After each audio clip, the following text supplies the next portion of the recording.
You are Ruben Östlund. Yes, yeah. Thank you for reminding me. Let's do it again. You're so welcome. I'm Ella Kemp, and we are sat here in the beautiful Curzon Soho today.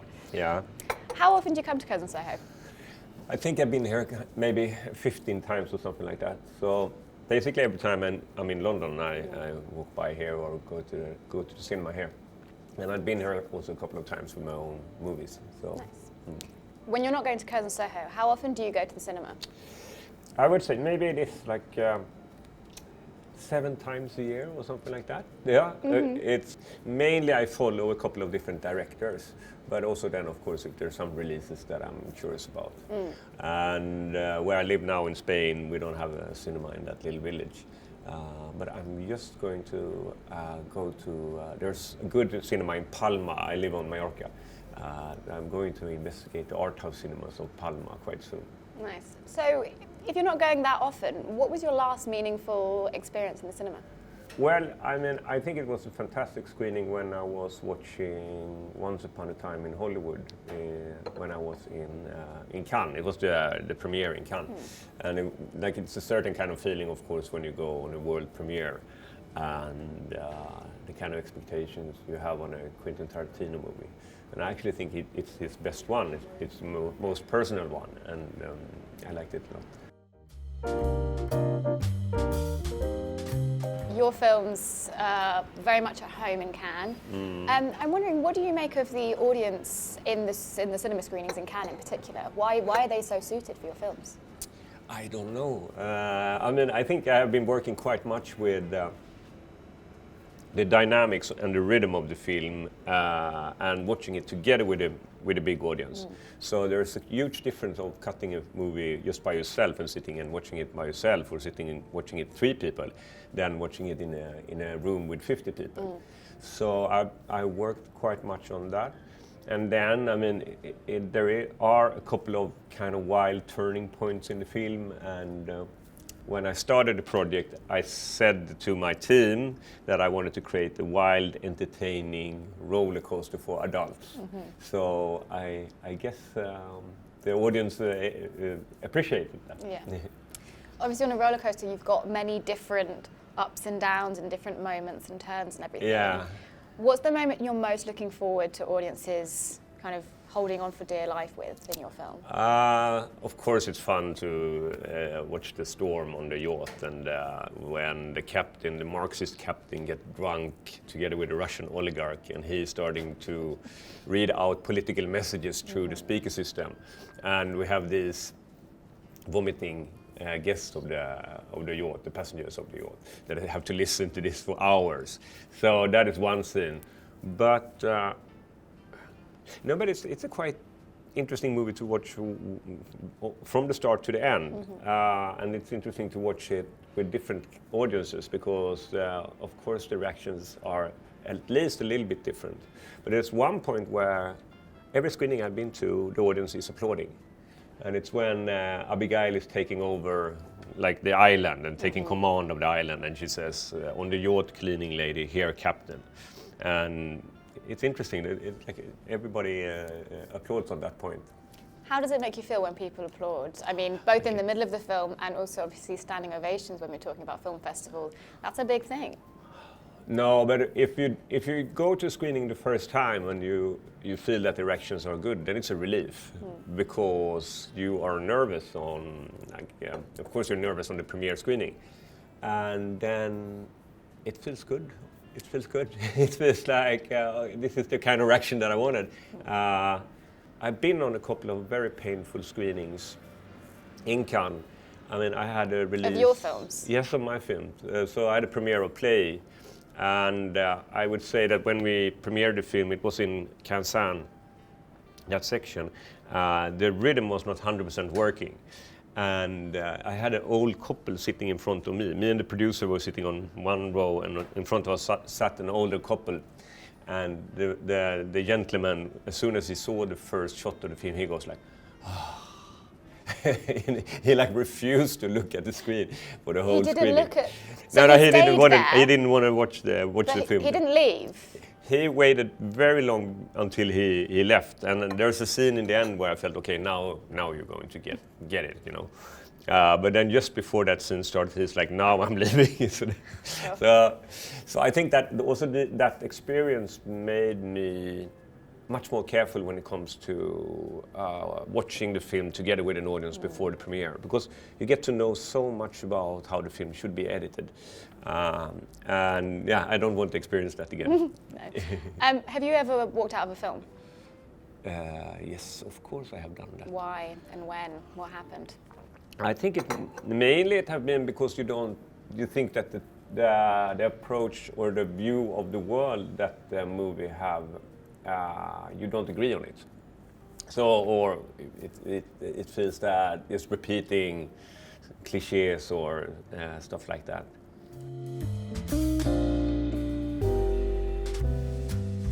When you're not walking out of the cinema, when you're very comfortable in your seat, where do you like to sit? Where's your preferred seat in the cinema? I always prefer to be quite close to the screen. And I don't like cinemas when you are far back, that the screen is far away. I love cinemas where you're close to the screen, wherever you sit in the room. And yeah. Can you ever be too close to the cinema, to the screen? It depends. If it's too high up, it can be a problem. But I have no problem to sit quite close to a big screen if it's on the right, the right height. Sure. Yeah. I'm very short, so it's an issue for us. Okay, so you want to be on first row? Yeah, okay. It's a struggle. Okay. Your films play wonderfully with the big crowd, as we've discussed, as we've all seen in cinemas. How do you feel about them being watched at home? I mean, that's a great thing today, of course, that you also have the possibility to watch the movies at home, and you have easy access to it. But I have been talking quite much about the quality of the cinema, that I think that when you're watching a movie in a room together with other people, you have to reflect on the content in a different way. So, when you're sitting at home and you're like scrolling on an individual screen like this, it doesn't really demand anything from you. But when you're watching something together with a crowd, someone might ask you what you think. So I think you're much more active when you're watching things when you're in the cinema, at least when it comes to certain films. But these are the films the thought-provoking films, the ones that is like pushing you in some direction or trying to ask you questions. These are the films that I think should be, like, they are the main films that it makes a reason to go to the cinema. I think it's interesting to talk about this because if you look at the behavior we have when we're watching things on an individual screen, back in the days we were watching things together on the TV, but we don't really do that anymore. There's one program in Sweden that we watch on TV together. Do you know which one it is? I don't. Yeah, Eurovision Song Contest. Yes, that's the only. So there's an aspect of this that I think is quite important because when the next generation is growing up now, before we had the possibility to say, okay, we want them to watch public Swedish television, and we want them to watch a children program called Bolibompa. And the thing is today is that the kids are actually watching more of. There's a couple of 14-year-old influencers that have a larger audience than the children program on Swedish television, and I mean that is kind of scary in some ways. So they are brought up with the content that a 14-year-old have decided to share with them instead of what we have been grown-ups that want to share a certain content with them. So for me, the cinema have a more unique point today than it ever had before because it's a curated venue and the content is curated by humans and not by artificial intelligence. Yeah.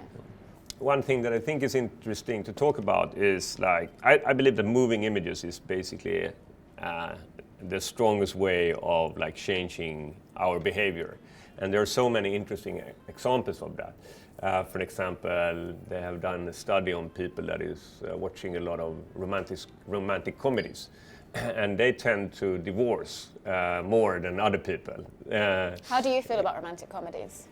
No, but I mean, I have nothing specific against it. But for me, when you're making movies, the way that you portray the world is, of course, going to change people's behavior.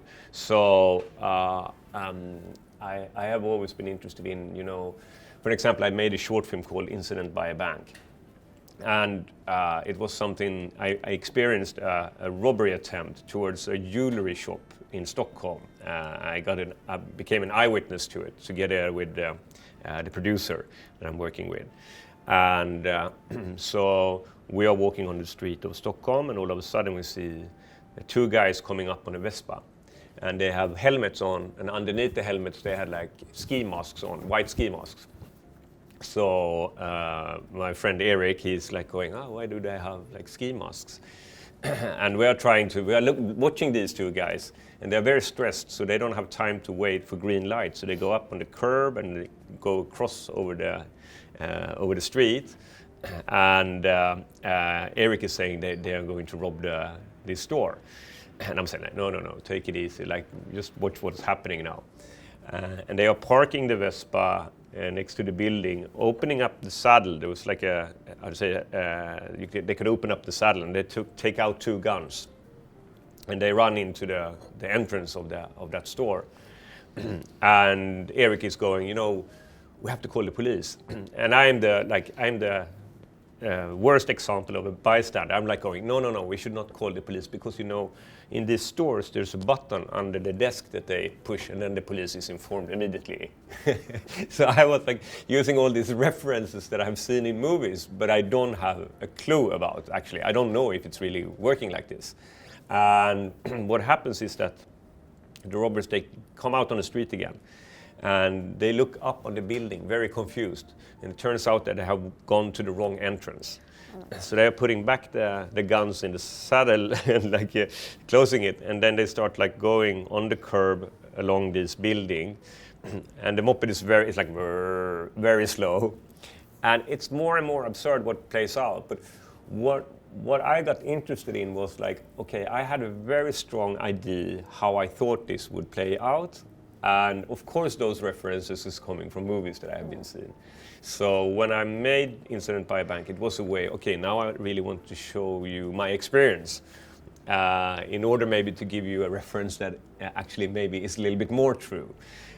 So for me, movie making is a lot about expressing a certain kind of experience you have had that you feel is true, and that is usable, that you actually can use when you're trying to live your life.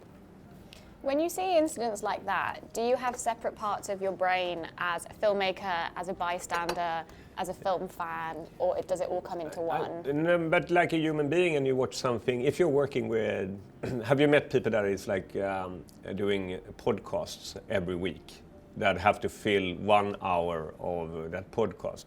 They are constantly looking for content. It's almost a little boring to spend time with them, because they are sitting like this, and then when they find something they have to take a note. So of course it is like that. But for an example, the new film that I'm doing now, it's called The Entertainment System is Down, and it takes place on a long-haul flight. And quite soon after takeoff, the passengers gets the horrible message from the crew that there will be no entertainment. The screens are not working.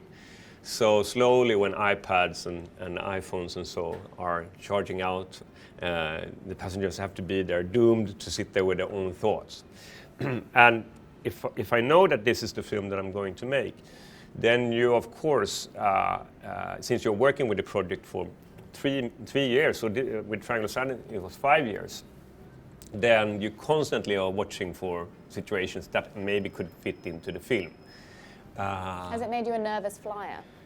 No, not at all. But it made me I'm more interested in flying now, because of course I can find content. So.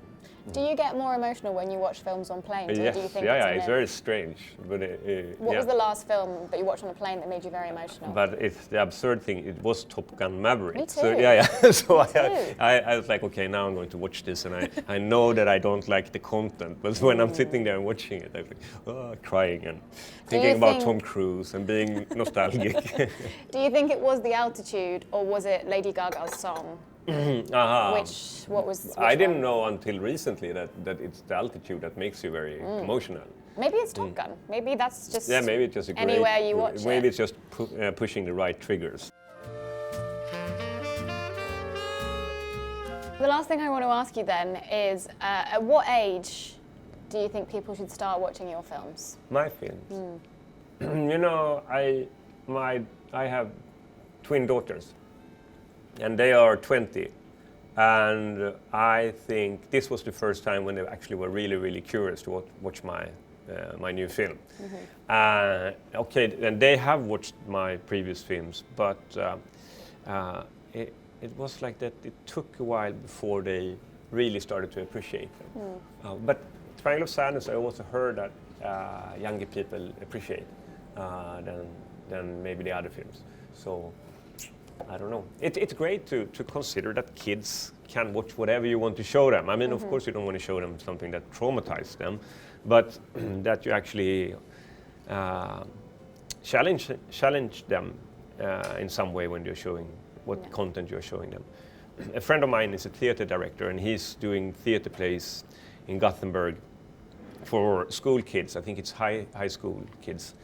And he always say the great thing with like doing theater for the schools is that we take the students and we lock them in a room and we can play 3 hours of Dostoevsky for them. And it's not about what they click on, it's what we want to show them. What a time to be alive. It's a good time to be young and want to go to the movies. It sounds like it. Yeah. Well, good luck. Thank you. To you with your films, and I hope that every person of every age enjoys Triangle of Sadness. Yeah, okay, thank you so much. Thank you.